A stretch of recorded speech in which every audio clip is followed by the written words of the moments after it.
अखण्डमण्डलाकारं व्याप्तं येन चराचरं तत्पदं दर्शितं येन तस्मै श्रीगुरवे नमः। तस्मै श्रीगुरवे नमः। तस्मै श्रीगुरवे नमः।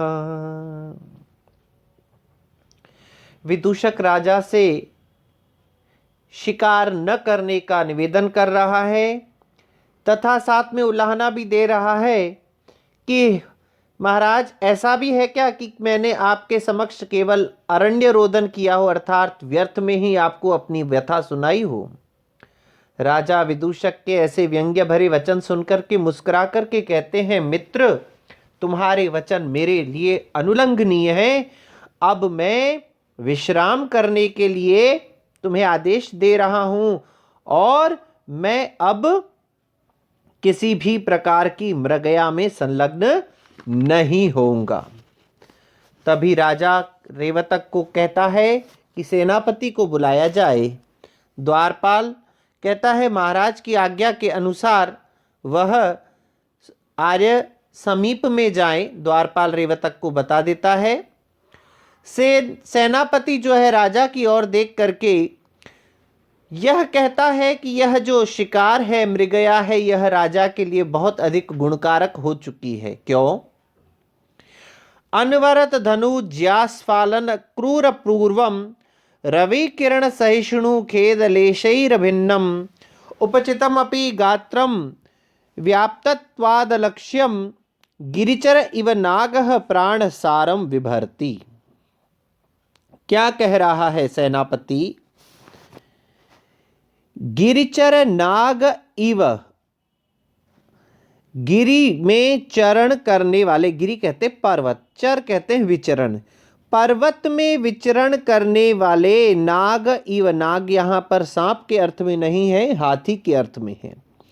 पर्वत पर विचरण करने वाले गज के समान, अनवरत धनु ज्यास्फालन क्रूर पूर्वम, निरंतर प्रत्यंचा खींचने के कारण से कठोर हो गया है पूर्व भाग जिनका, ऐसे रवि किरण सहिष्णु, सूर्य की किरणों को सहन करने वाले, स्वेद लेशैरभिन्नम, पसीने के कणों से सर्वथा रहित भी, अपचितम अपि व्यायत्वात्, विशालता के कारण से प्रतीत न होने वाले, अलक्ष्यम प्राण सारम, प्रतीत न होने वाले प्राण शक्ति से संपन्न शरीर को यह राजा धारण कर रहे हैं। सेनापति राजा के शरीर की विशेषताओं का वर्णन करते हुए कहते हैं, पर्वत में विचरण करने वाले शक्तिशाली गज के समान आप निरंतर धनुष की प्रत्यंचा को खींचने के कारण से आपके शरीर का आगे का हिस्सा अर्थात वक्षस्थल कठोर हो गया है। आप सूर्य की किरणों को भी सहन करने वाले हो चुके हैं, अर्थात सूर्य की किरणें भी, धूप, तीव्र आतप भी आपको व्याकुल नहीं कर पाता है। पसीने से सर्वथा आप रहित हो चुके हैं और परिश्रम के कारण दुर्बल भी, दृढ़ और विशाल होने के कारण से जो यह शरीर आपका कमजोर दिखाई नहीं देता, ऐसे शरीर को आप धारण करते हैं। प्राण शक्ति से संपन्न शरीर को आप धारण कर रहे हैं। ये तो राजा के संदर्भ में था, लेकिन अगर इसको गज के संदर्भ में देखें तो क्या कहा जाएगा? पर्वतों में विचरण करने वाले हाथी, जिसका बार बार भूमि पर रगड़ से आगे का अग्रभाग कठोर हो चुका है और धूप को सहन करने वाला तथा जो स्वेद होता है, पसीने से शून्य, क्षीण भी विशालकाय होने के कारण अलक्षित और शक्तिशाली शरीर को यह धारण कर रहा है। यहाँ इस श्लोक में दो अर्थ होने के कारण से श्लेषालंकार है। श्लिष्टै पदैरनेकार्थाभिधाने श्लेष इष्यते। पिछली कक्षा में प्रथम वर्ष में आप श्लेष का लक्षण देख चुके हैं। जहाँ एक ही शब्द के अनेक अर्थ बोधित हों वहाँ श्लेष अलंकार होता है। पहली पंक्ति में गिरिचर, यहाँ जो है गिरिचर नाग इव, अंतिम चरण में देखिए गिरिचर नाग इव, यहाँ पर उपमा अलंकार है। तो राजा को के समक्ष यह सेनापति मृगया से प्राप्त उनके शरीर का वर्णन कर रहा है। तब राजा के पास वह सेनापति जाता है और कहता है कि महाराज, जंगल के वन्य पशुओं को हमने घेर लिया है और आप यहाँ बड़े शांत से क्यों बैठे हुए हैं? आपको भी अब हमारे साथ शिकार के लिए चलना चाहिए। तब राजा कहता है कि हे सेनापति, शिकार की निंदा करने वाले इस माधव्य मेरे इस मित्र के द्वारा मेरा शिकार के प्रति, इस मृगया के प्रति मेरा उत्साह मंद कर दिया गया है।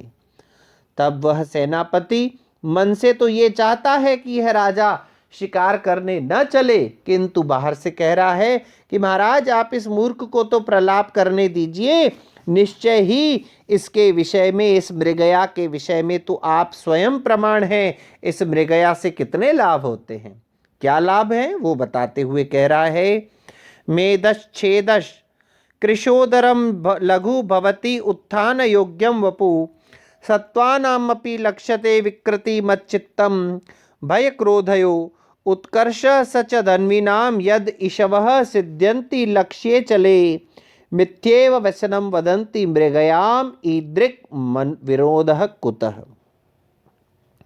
वपुः मेदच्छेद कृशोदरम लघु उत्थान योग्यम भवति सत्वानां भय क्रोधयो विकृति मत चित्तम अपि लक्ष्यते सच धन्वीनाम उत्कर्ष यच्चले लक्ष्येशवः सिद्ध्यन्ति मृगया मिथ्या एव व्यसनम वदन्ति ईदृक् विनोदः कुतः।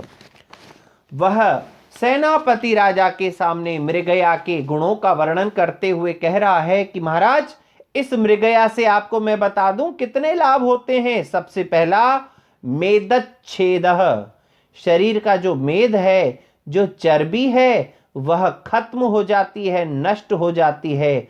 कृश उदरम, पेट जो है वो कृश हो जाता है। और लघु उत्थान योग्यम च भवति, चुस्त तथा उत्थान, उठने बैठने के योग्य हो जाता है, परिश्रम करने के योग्य हो जाता है। ध्यान दीजिए, जो लोग बहुत अधिक मेहनत नहीं करते उनका पेट बाहर आ जाता है, और जो बहुत ज़्यादा भागा दौड़ी करते हैं उनका पेट अंदर रह जाता है और वो बड़ी आसानी से उठते और बैठते हैं। तो यह मृगया, यह जो शिकार है, यह क्या करता है, शरीर की चर्बी को कम करके पेट को पतला कर देता है और शरीर परिश्रम के योग्य हो जाता है। सत्वानाम भय क्रोधयो विकृति मत चित्तम अपि लक्ष्यते। जब जीव भाग रहे होते हैं अपने को बचाने के लिए, तो ऐसी स्थिति में जीवों के भय क्रोधयो, भय और क्रोध की दशा में उनका विकृति मत चित्रम, उनका विकार से युक्त चित्त भी पहचानने में आ जाता है। कई बार हिरण इत्यादि पशुओं के पीछे जब भागा जाता है तो वे भयभीत होकर के भागने लग जाते हैं और उनका चित्त हमें पता चल जाता है कि ये भयभीत है। लेकिन हिरण के अलावा और भी कई हिंसक प्राणी होते हैं जो भी अपने आप को बचाने के लिए भाग रहे होते हैं, लेकिन उनके चित्त में क्रोध का विकार आ जाता है और उनका चित्त अलग प्रकार का दिखाई देता है। तो भय हो चाहे क्रोध हो, जीवों के उस विकृतिमान चित्त का भी हमें ज्ञान हो जाता है। सच धन्वी नाम उत्कर्ष यत् चले लक्ष्य ईश्वर सिद्ध्यंती। और यह तो धनुर्धारियों के उत्कर्ष का ही विषय है कि वे अपने चंचल लक्ष्य पर बाण चलाने में सफल हो जाते हैं।